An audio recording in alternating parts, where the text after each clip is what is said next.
Le beau temps fait son retour, Connexion revient après une toute petite pause en gardant le même objectif, mettre la danse et la musique au service de la diversité. Le concept reste le même, on associe une danse et une musique qui ont des styles complètement différents. Et pour la rencontre qui va suivre, si Beethoven et Ravel étaient de notre époque, ils iraient faire un tour en Jamaïque.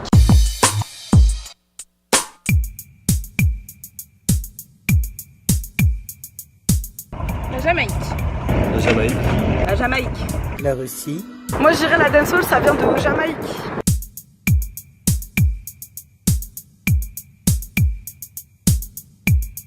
Bonne question. Matt Pokora. Mozart. Mozart. Mozart. Ah, je présente Mozart. Wolfgang Amadeus Mozart. La valse. Du reggae. Du reggae. Du reggae. Moi je dirais que la dancehall c'est une variante du reggae parce que c'est à peu près les mêmes rythmes. Êtes-vous prêt à avoir de la dancehall sur de la musique classique? Direction le Pont des Arts pour voir la chorégraphe et danseuse Sonia en action.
On vient d'avoir droit à une prestation à l'opposé de l'univers de la dancehall, avec un style qui se rapproche presque de la danse contemporaine.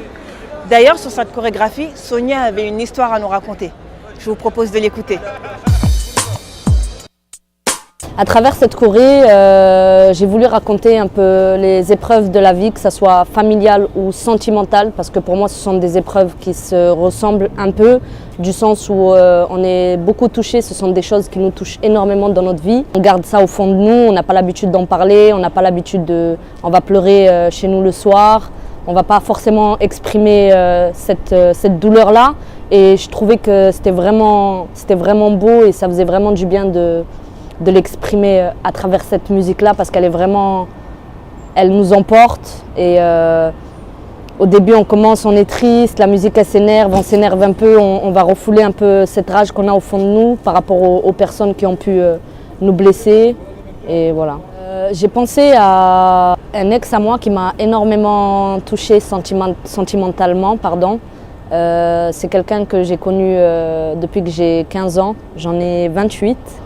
Et jusqu'à présent, c'est une personne, on va dire, qui restera toujours dans mon cœur parce que c'est une personne que j'ai connue à l'adolescence. Et on va dire ce sont des bouts qu'on a au fond de nous, dans notre cœur, qu'on n'oubliera jamais.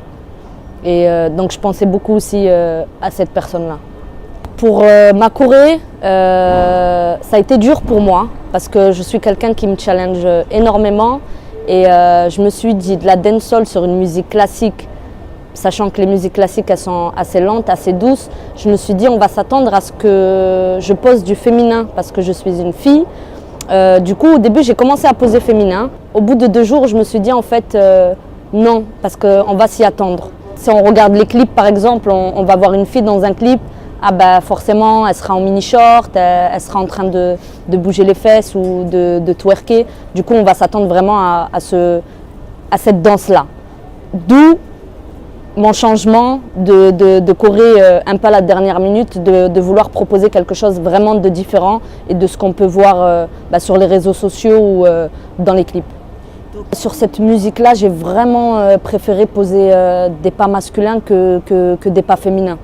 Vraiment, vraiment, parce que féminin, c'est plus facile, on va dire, à poser, c'est plus simple. On sait danser, on sait bouger, c'est vraiment plus simple. Et le côté masculin, personnellement, j'ai l'habitude de le danser sur des musiques hip-hop ou sur des musiques dancehall, des musiques qui bougent assez. Et là, de le poser vraiment sur une musique très très lente, ça a été vraiment, vraiment difficile, mais c'était vraiment agréable à danser.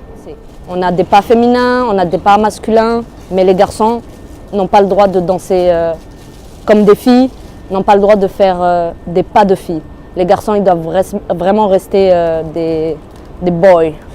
Du coup, il y a vraiment cette différence-là. Nous, les filles, on a cette force-là de pouvoir tout toucher, de pouvoir vraiment transmettre notre côté sensuel comme notre côté un peu agressif. Et je trouve ça vraiment beau. Je trouve que c'est un challenge de se surpasser. Comme je dis toujours, no fear, no limit. Faut sortir toujours de sa zone de confort et c'est en sortant de ta zone de confort que tu vas découvrir en fait d'autres choses. Par exemple, la musique classique, c'est pas une musique que j'écoute forcément, mais j'ai vraiment adoré et pour dire, je l'ai appris dans un de mes cours et ça a été émotionnellement vraiment très très fort. Connexion, c'est fini. Merci de nous avoir suivis et on se retrouve au prochain numéro, toujours pour une nouvelle rencontre en musique et en mouvement. À bientôt.